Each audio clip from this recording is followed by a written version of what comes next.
But from England's point of view, things look to be going well. Stokes played well. Bairstow was in for a while. But as you mentioned at the halfway mark and at the start, if there's one area England haven't had enough of what they'd like, it's batting time for that middle and lower middle order. And that's maybe the experience will help them now in Game 5. Yeah, maybe. Also a tactical kind of problem I think England will find, that they've got so many left-handers at 5, 6, 7. You'll find that the opposing team will do what Thakur did tonight. They'll bowl the seamers. It's not a skill that's that difficult to produce. The off-cutter for most right-arm seamers, it's an easy one, and I think that's the tactic that teams will use against England.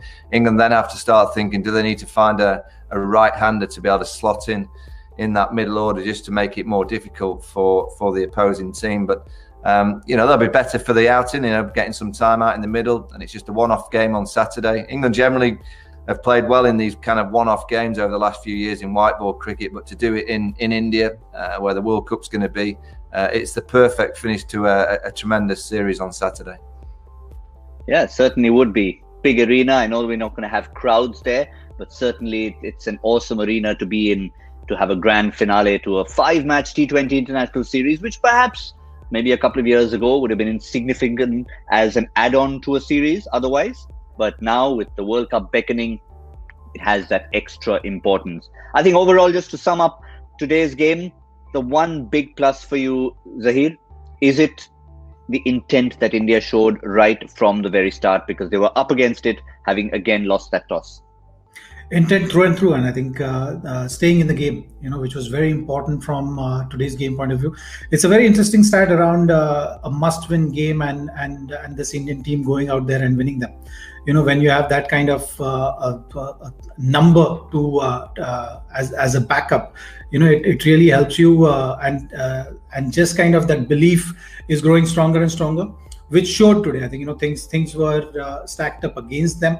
Batting first, they found a way of getting to that total, and in this series, in the decider, no matter what, that number is going to be very crucial. Whoever bats first, I think that 180 number is a sweet spot for team batting first.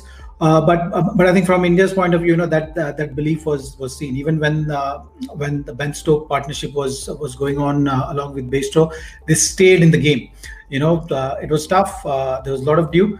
But I think what got them through was that belief that they will win this match. They will create a situation, and in matches like these, when you have a mindset like that, often it pays dividends. Yeah, they had to bowl the spinners out.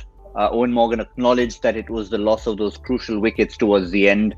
Certainly felt they were in the game till the very end, but I guess, tactically speaking, Michael, it was inevitable. They had to bowl out those spinners. They knew they'd go for a few. The question was around 52, 53 enough? Maybe they needed to go even harder, or did you feel they had enough of a platform at the end? No, I think they'll feel they had enough of a platform. They got it to within 10, 12 and over. Last 4 overs, you back yourself to get that. With Stokes still there, Owen Morgan still there. They just didn't execute their striking to Thakur in that 17th over, and that was the key. India used the spinners, got rid of them. I thought England played the spinners quite nicely. I didn't think they had to take too much of a risk. And that partnership had developed between Bairstow and Stokes. Bairstow took on Sundar and did it well. He hit that over for 18-20, and it was like a change. It just comes purely down to striking at the end, and England just didn't have enough firepower and enough of that individual brilliance that you require to get them over the line. But all the credit goes to India. I thought their tactics were right. I thought their togetherness was right. I thought the energy in the field was spot on.